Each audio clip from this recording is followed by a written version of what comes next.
C'est l'organisme Tel Jeune qui a dressé son bilan de la dernière année et on remarque que le nombre de demandes d'intervention s'est stabilisé au Québec. Bon, Philippe, les intervenants là, se rendent bien compte qu'il y a une raison en particulier qui incite de plus en plus de jeunes à appeler.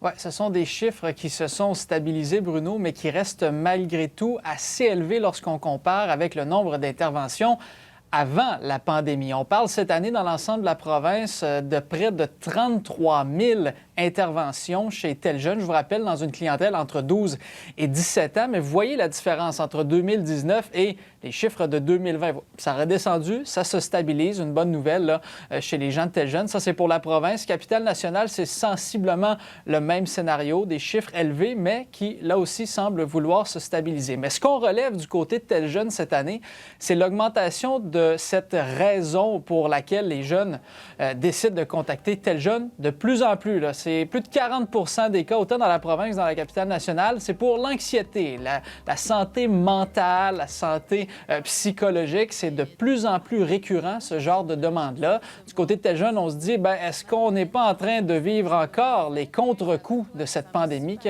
à plusieurs endroits, on le disait, a fait mal aux jeunes adolescents qui étaient à l'école. Je propose d'entendre justement les gens de Tel Jeune, suivis de quelques parents et adolescents qu'on a rencontrés.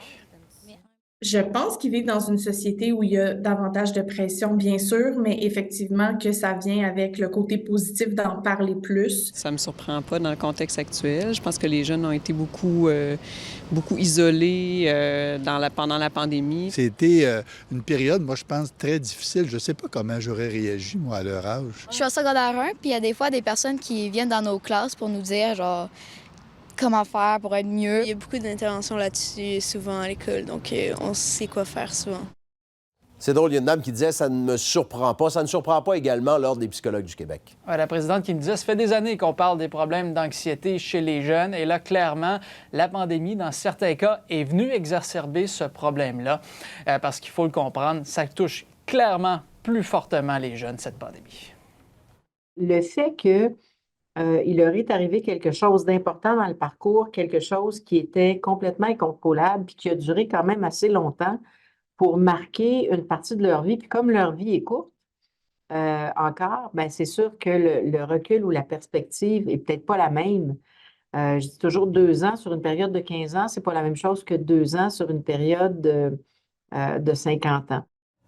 Docteur Gros qui dit, là, clairement, il faut donner les outils encore plus. On a une autre preuve qu'il faut rendre accessibles tous ces outils d'aide psychologique aux jeunes. Oui, puis les adresses et les numéros apparaissent au bas de l'écran. Merci, Philippe. Plaisir, au revoir.